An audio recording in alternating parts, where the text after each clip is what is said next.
Cálida satisfacción. Era un día más sin un caso para el detective privado Nicolás Barrera, un experimentado policía retirado, de pocas palabras, frío y calculador, pero sincero en lo que dice. Sentado contemplaba la ventana en busca de un potencial cliente, pero esta falta de trabajo era tediosa. Intentaba perderse en sus pensamientos, deseando encontrar una fuga a su monotonía. En su segundo café de la mañana, eso de las 10, cuando sonó su teléfono, esperó ansiosamente que sonara el tercer tono para contestar. Con el teléfono ya en el oído se escuchaba una mujer con voz temblorosa, preguntando por el detective. Contestó afirmativamente y pidió que se tranquilizara, para poder entender el problema. Ella dio un gran suspiro y comentó que asesinaron a su pareja. Sorprendido por tal acusación, escuchó atentamente todo lo que decía. Explicó que hallaron el cuerpo de su novio totalmente incinerado por quedarse dormido fumando, pero encontraba esta escena improbable, porque había dejado de fumar hace poco. Preguntó si tenía algún enemigo o problemas. Admitió que usaban drogas, pero negó cualquier ajuste de cuentas, resaltando que tenía buen trabajo y era muy sensato como para quedarse dormido con un cigarrillo encendido. Desanimado, el detective le comenta que tal vez solo sea su imaginación, pero si está dispuesto a pagar sus honorarios, no duraría en realizar la investigación de su corazonada.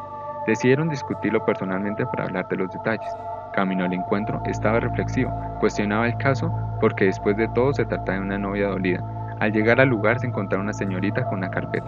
La saludó preguntando si era la cliente. Afirmando con la cabeza le entregó la carpeta, comentando que era el informe que tomaron en el levantamiento del cuerpo. Se encaminaron a entrar a su apartamento y mientras subían elogió las fotografías y no encontró algo raro en ellas. Ya en la sala se dispuso a preguntar por qué le parecía tan extraño la muerte de su novio, como para contratarlo. Abrió la carpeta y señaló en una de las fotografías lo que parecían los restos de un libro. Él ya lo había leído y no le había gustado, agregó.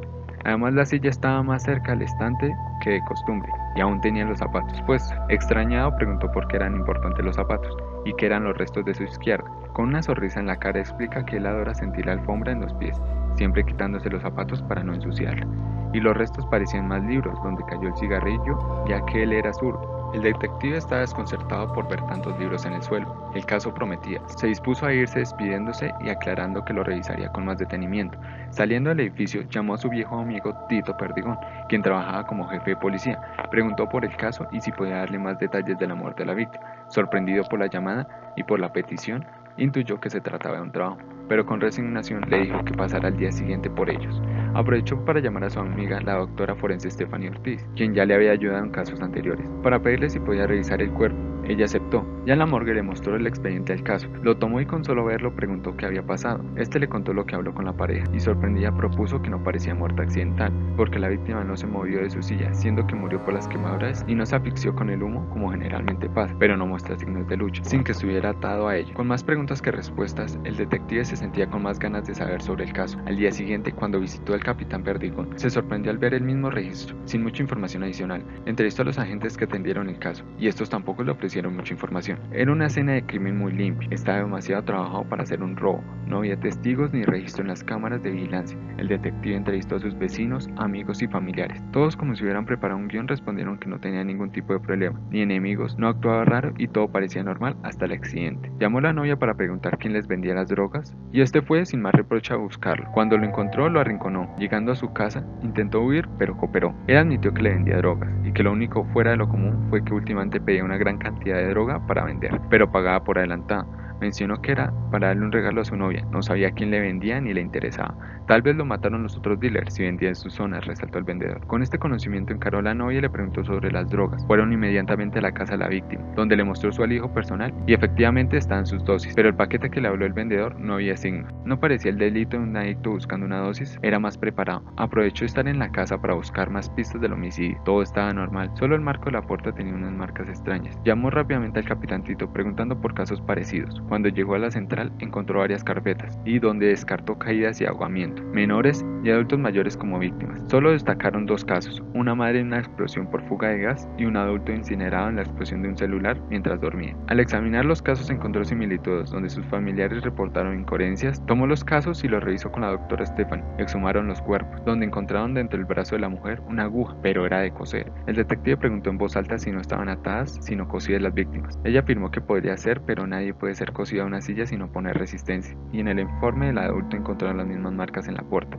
La doctora expresó que las marcas son de una mochila de equipo de grado militar, como para poder dejar tantos rasguños al entrar. Definitivamente era un asesino en serie, pero ¿quién era y por qué lo hacía? No tenían relación ninguna a las víctimas. Esta pregunta no duró mucho, ya que tenían que buscar a un ex militar en esa zona. Descubrieron solo a un sospechoso, pero al llegar a su casa, era un veterano quien había perdido sus piernas. De igual forma lo interrogó, pero sin resultados. El detective se preguntó por qué nadie ni las cámaras pudieron ver algo. La respuesta estaba ahí mismo. Siempre estaba oscuro. Estaba en el mantenimiento de redes eléctricas, lo cual generaba apagones. Tomó sus cosas y se dirigió a la empresa de electricidad para buscar quiénes fueron los que trabajaron esos días. Entrevistó al grupo, pero tenía una coartada sólida. Uno se había lesionado, lo cual fue suplantado. Cuando se puso en busca del joven lesionado, llegó a un apartamento muy cerca de los asesinatos. Sin más duda golpeó. Salió un joven alto y delgado. Preguntó quién era. Respondió entregándole una tarjeta de presentación, que solo venía para hacer unas preguntas y no se demoraría. Lo dejó pasar. Sorprendido por la visita, le ofreció una taza de chocolate. Recorrió el lugar mientras preguntaba al joven. Respondió a cada una de las preguntas. No parecía sospechoso. El detective se dirigía a la salida cuando en una de las fotos aparecía un militar con él. Preguntando quién era, respondió dudando que era su padre, pero murió en la guerra. Y entonces el detective extrañado comenzó a unir cada uno de los hilos sueltos. Preguntó por su educación, hobby y finalmente dónde tenían las cosas de su padre. Intentando evadir la pregunta, se quedó callado. Alegremente respondió: me atrapaste. No pondré resistencia ni intentaré huir. Pero aún sin comprender la razón, preguntó. Riendo casi a carcajadas, exclamó: ¿quién no lo haría? Eran escoria de la sociedad. El detective ofendido le pidió una aclaración. La primera víctima fue una ama de casa cualquiera, pero vivía frustrada porque su esposo la abandonó. Se desquitaba con sus hijos pequeños y cuando traía hombres a su casa, los maltrataban. El segundo era un adulto que violaba a mujeres borrachas, quien las esperaba fuera de los bares para aprovecharse de ellas. El tercero era un expendedor de drogas mañoso que amenazaba a adolescentes para que vendieran, y cuando estos no podían pagar, los golpeaba brutalmente. Todos los hacía ver como un accidente.